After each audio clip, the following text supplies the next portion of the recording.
নমস্কার বন্ধুরা, তোমরা সব কেমন আছো? আশা করি সকলেই ভালো রয়েছো। তবে আজকের ভিডিওটা কম্পিউটারের ইতিহাস সম্পর্কে আলোচনা করব।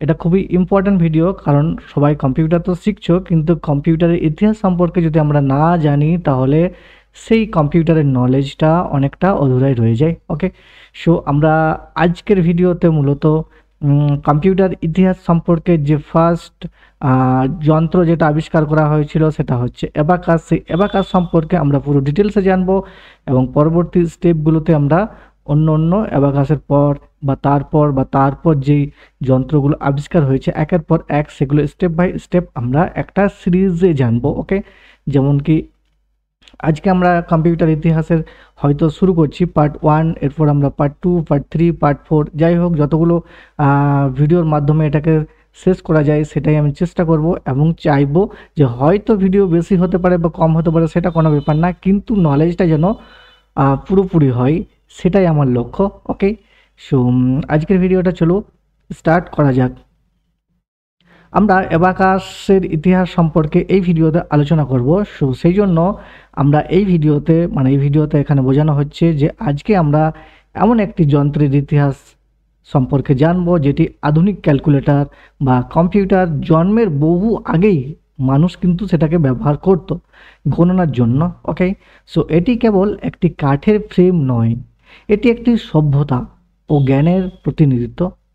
ঠিক আছে, সো অ্যাবাকাসের ইতিহাস সম্পর্কে বলতে গেলে আমাদেরকে গণনার প্রাচীনতম যন্ত্রের চমকপ্রদ সেই যাত্রা, এইটি হচ্ছে এই ধরনের অ্যাবাকাস, যেটা একটা দেখতে দেখো আমি ভিডিওর মাধ্যমে একটা ছোট্ট স্লাইড লাগিয়ে দিয়েছি, যেখানে দেখো একটা যন্ত্র হাতে ধরে রয়েছে এবং সেখানে কিছু পুঁতি বা গুটি বলতে পারো, যেগুলোকে এদিক ওই দিক সরিয়ে কিন্তু হিসাব করা হয়। আজ আমরা সেটাই জানবো যে এই যে গণনার সবচেয়ে পুরনো যন্ত্র, এটাই হচ্ছে অ্যাবাকাস। অ্যাবাকাসের ইতিহাস, যেটি হাজার বছর ধরে মানুষকে সাহায্য করে এসেছে হিসাব নিকাশ করার জন্য।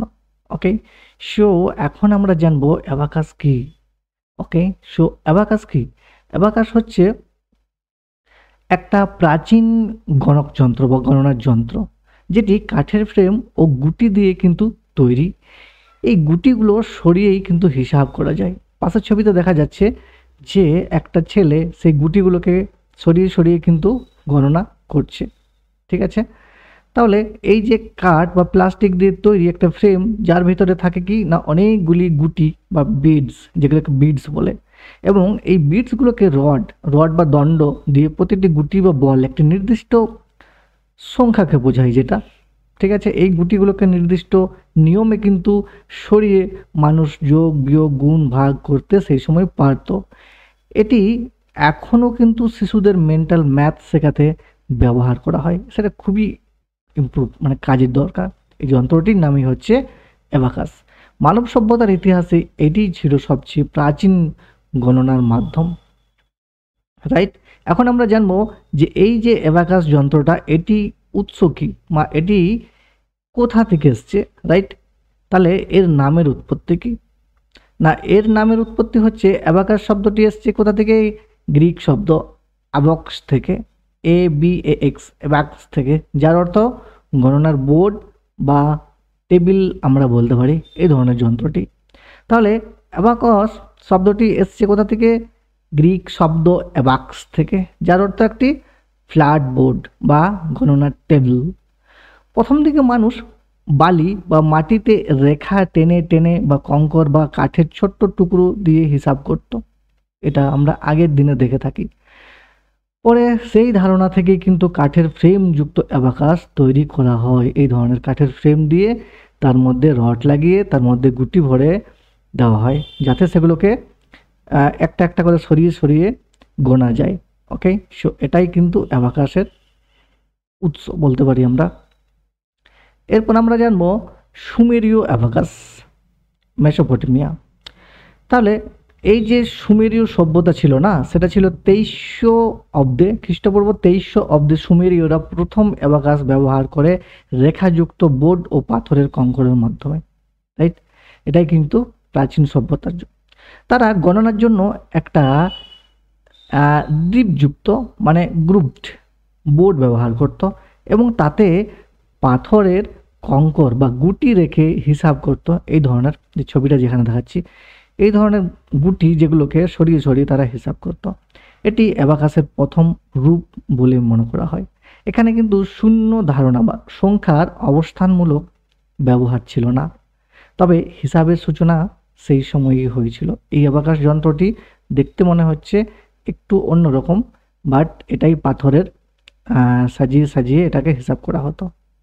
ওকে, সো তারপর কি হয়, এই সুমেরীয় অ্যাবাকাসের পর আমাদেরকে জানতে হবে গ্রিক ও রোমান অ্যাবাকাস। ঠিক আছে না, এখানে গ্রিস মানে হচ্ছে স্যালামিস ট্যাবলেট, যেটা হচ্ছে এই ধরনের একটা ট্যাবলেট তারা তখন সেই সময় গ্রিকরা বানিয়েছিল। আর যে রোম রয়েছে বা রোমান রয়েছে তারা কিন্তু ধাতব তৈরি অ্যাবাকাস এই ধরনের বানিয়েছিল। ওকে, সো গ্রিকদের এই যে সেলামিস ট্যাবলেট ছিল অ্যাবাকাসের একটি উন্নত রূপ, যেখানে বিভিন্ন সংখ্যার মান চিহ্নিত ছিল এবং কঙ্কর গুটির মাধ্যমেও কিন্তু সেখানে হিসাব করা হতো। আর সেই পাশাপাশি রোমানরা কী করলো না, তারা ধাতব তৈরি অ্যাবাকাস বানিয়ে ফেললো, যাতে ধাতবেরই তৈরি গুটি, এই যে এখানে রাইট সাইডের ছবিটাই দেখতে পাচ্ছ, সেটা ধাতব তৈরি অনেকটা মেটাল দিয়ে, সেখানে তারা গুটি দিয়ে একটা রড মানে তৈরিতে সেখানে ফাঁকা ফাঁকা রয়েছে, সেগুলোকে তারা সরিয়ে সরিয়ে সেগুলোকে হিসাব করতো, সেগুলোকে রডের মাধ্যমে চালাতো সেই গুটিগুলোকে। এগুলিই ছিল আধুনিক অ্যাবাকাসের প্রাথমিক সংস্করণ। ওকে, সো গ্রিকে আমরা জানতে পারলাম গ্রিকে ব্যবহৃত হতো সালামিস ট্যাবলেট এবং রোমানরা ব্যবহার করতো ধাতব তৈরি অ্যাবাকাস। ওকে, এরপর চলে যাবো আমরা চীনা অ্যাবাকাস। চীনের তৈরি আমরা দেখব কি অ্যাবাকাস, সোয়ানপান। চীনের তৈরি সোয়ানপান। সোয়ানপান শব্দটাই শুনে বোঝা যাচ্ছে যে চীনের ভাষা। ওকে, চীনের অ্যাবাকাসকে বলা হচ্ছে কি সোয়ানপান। না, এটি ছিল দুটি অংশে বিভক্ত। চীনের দুটি অংশে বিভক্ত ছিল। উপরের অংশটি দুটি গুটি থাকতো আর নিচের অংশটাতে 5টি গুটি থাকতো, প্রতিটি স্তম্ভে আলাদা আলাদা গুটি থাকতো। ওকে, এই গুটিগুলিকে দিয়ে মানে 10 ডেসিমাল হিসাব করা যেত। চীনের যে ব্যবসায়ী ছিল না, তারা এই যন্ত্রটি দিয়ে খুব দ্রুত হিসাব নিকাশ করতে পারতো, কারণ সেই সময় ব্যবসায়ী কিন্তু দরকার থাকতো। এটি গাণিতিক দক্ষতার এক যুগান্তকারী উন্নতি কিন্তু এনে দিয়েছিল সেই সময়। তো এইখানে দেখো যন্ত্রটি এখানে কি বলছে, যে চীনে তৈরি হয় সোয়ানপান। এটি ছিল কাঠের তৈরি, উপরে 2টি আর নিচে 5টি গুটি ছিল এই ধরনের। বাট এটি কিন্তু না, এখানে ছবিটা আমি দেখাচ্ছি যাতে তোমাদের একটা ধারণা হয় ক্লিয়ার। সেটা বলছে উপরে 2টি গুটি থাকতো এবং নিচে 5টি থাকতো, এই জন্য নিচে 5টি থাকতো, 5টি করে 10টি নিচে, আর উপরে থাকতো 2টি করে 4টি। ওকে, কিন্তু এখানে কি রয়েছে, উপরে 3টি আর নিচে 4 4 4 মানে 12টি। ওকে, সো এইটাই ডিফারেন্স। এরপর আসে চীনা অ্যাবাকাসের পর চলে আসে জাপানি অ্যাবাকাস। ওকে, সেটাকে বলা হতো সোরাবেন ইংলিশে। না, এটা ছিল দেখতে এই ধরনের, বাট এরকম এত বড় না। এটা এখন জাপানের অ্যাবাকাসকে বলা হয় কি সোরাবেন, যদি শর্ট কোয়েশ্চেন থাকে। এটি চীনা সোয়ানপানের থেকেও উন্নত ছিল এই যন্ত্রটি। এখানে প্রতি স্তম্ভে উপরে থাকে 1টি করে গুটি আর নিচে থাকে 4টি করে গুটি। এই ডিজাইনটি কিন্তু সহজ লাগে এবং ছাত্রছাত্রীদের দ্রুত এবং শিক্ষার্থীদের শেখার কিন্তু উপযোগী করে তোলে। আজও জাপানে গণিত প্রতিযোগিতায় এই অ্যাবাকাস ব্যবহার করা হয়। এমনকি মেন্টাল অ্যাবাকাস, যেটাকে আমরা চোখ বন্ধ করে কল্পনায় গুটি নাড়িয়ে নাড়িয়ে হিসাবের করা হয়, সেই প্রতিযোগিতা কিন্তু এই যন্ত্রটি দিয়ে এখনও করা হয়। কি বললাম, যে এর উপরে 1টি ও নিচে 4টি গুটি থাকে। আজও এটি শিক্ষা ব্যবস্থায় গণিত শেখাতে ব্যবহৃত হয়। এই জাপানের প্রচলিত সোরাবেন 1400 শতকে জাপানে কিন্তু এটা প্রচলিত হয়। এরপর চলে যাব আমরা বর্তমান মানে আধুনিক যুগে যেরকম অ্যাবাকাস ব্যবহার করা হয়। ওকে, সো গণনা ছাড়াও কিন্তু এই আধুনিক যে গণক যন্ত্রটি শিশুদের মানসিক বিকাশে কিন্তু সহায়ক করেছে। এই যন্ত্রটি, এটি হচ্ছে আধুনিক অ্যাবাকাস। আজকের দিনে অ্যাবাকাস শুধু প্রাচীন গণনার যন্ত্র নয়, বরং এটি শিশুদের মস্তিষ্কের বিকাশ, মনোযোগ ও স্মৃতিশক্তি বাড়াতে ব্যাপকভাবে ব্যবহৃত হচ্ছে। বিশেষ করে 4 থেকে 12 বছর বয়সী শিশুদের জন্য বিভিন্ন অ্যাবাকাস লার্নিং প্রোগ্রাম চলে এই যন্ত্রটির সাহায্যে, যেখানে তারা দ্রুত গণনা ও মানসিক গাণিতিক দক্ষতা অর্জন করে থাকে। শুধু হিসাব নয়, শিশুর মানসিক বিকাশ, মনোযোগ ও মেমোরি বাড়াতে এই অ্যাবাকাস আজও খুব জনপ্রিয়। এটা খুব জনপ্রিয়, তোমরাও হয়তো দেখে থাকবে এই যন্ত্রটি। আজকের দিনে এটি মেন্টাল ম্যাথ শেখাতে ব্যবহৃত হয়। অ্যাবাকাস যে ক্লাস করানো হয় সেখানে এই যন্ত্রটির সাহায্যে শেখানো হয়। শিশুদের মনোযোগ ও মস্তিষ্ক বিকাশে এটি কিন্তু বিশেষ ভূমিকা রাখে, বিশেষ সহায়ক। এরপর চলে যাব আমরা বৈজ্ঞানিক সুবিধা কি এই অ্যাবাকাস যন্ত্রটির সাহায্যে বৈজ্ঞানিক সুবিধা কি হতে পারে। না, এখানে বলছে যে গবেষণায় দেখা গেছে অ্যাবাকাস ব্যবহারে শিশুদের দুই পাশের যে মস্তিষ্ক থাকে, রাইট ব্রেন এবং লেফট ব্রেন, সেই দুটো কিন্তু একসাথে কাজ করে এই যন্ত্রটি, এই অ্যাবাকাস যন্ত্রটির মাধ্যমে। ওকে, এটি স্মৃতিকে উন্নয়ন করে, আমাদের যে স্মৃতিশক্তি তাকে ডেভেলপ করে এবং আমাদের শিশুদের যে মনোযোগ অ্যাট্রাকশন, যেটা মনোযোগ শক্তি যেটাকে সেটাকে কিন্তু অনেক গুণ বাড়িয়ে দেয়। আর কি করে না, দ্রুত ও নিখুঁত গণনার ক্ষমতাকে বাড়িয়ে দেয়।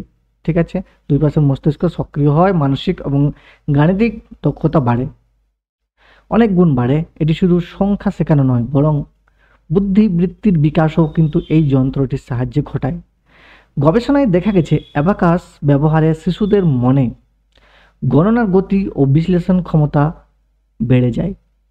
সত্যিই বেড়ে যায়। আমি দেখেছি অ্যাবাকাসের যে ক্লাস সেখানে করানো হয় এখন বর্তমানে, সেখানে দেখেছি ছোট ছোট বাচ্চাগুলো তারা না দেখে বা অনেক সময় দেখেছি না দেখে হাতে গুনে অনেক তাড়াতাড়ি তারা হিসাব করে দিতে পারে, অনেক সহজেই তারা অনেক ক্যালকুলেশন খুব সহজেই করে দেয়। আর তাছাড়াও আমি দেখেছি তারা স্মোক মানে সেন্ট, নাকের গন্ধর সঙ্গেই বলে দেয় এটা কি কালার বা কিছু। তাহলে বোঝাই যাচ্ছে যে নিশ্চয়ই মেমোরি পাওয়ারটা বেড়েছে।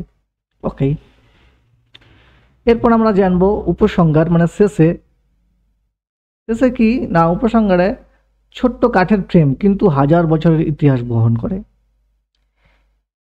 অ্যাবাকাস একটি নিরীহ কাঠের ফ্রেম যদি বলে মনে হয়, তোমাদের মনে হতে পারে, কিন্তু এর পেছনে রয়েছে হাজার হাজার বছরের জ্ঞান ও ইতিহাস।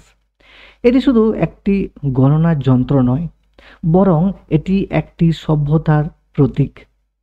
কম্পিউটার বা ক্যালকুলেটর আসার আগে পর্যন্ত এটি মানুষকে সাহায্য করেছে দ্রুত হিসাব করার কাজে, তাই না? তাহলে ছোট্ট কাঠের ফ্রেম হলেও অ্যাবাকাস একটি ইতিহাস, হাজার বছরের গণনার পথে এই যন্ত্র আমাদের পথ প্রদর্শক।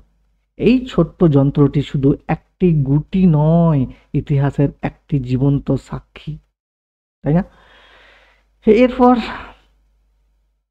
আর কি, এটাই অ্যাবাকাসের ইতিহাস সম্পর্কে কিছু আলোচনা করলাম। ওকে, সো যদি ভিডিওটা ভালো লেগে থাকে তাহলে অবশ্যই সাবস্ক্রাইব করুন learn with Ranjit YouTube channel. শিখুন সহজে, জানুন মজায় মজায়, খেলার ছলে যেটিকে বলা হয়। এবং অবশ্যই চ্যানেলটাকে সাবস্ক্রাইব করতে ভুলবে না,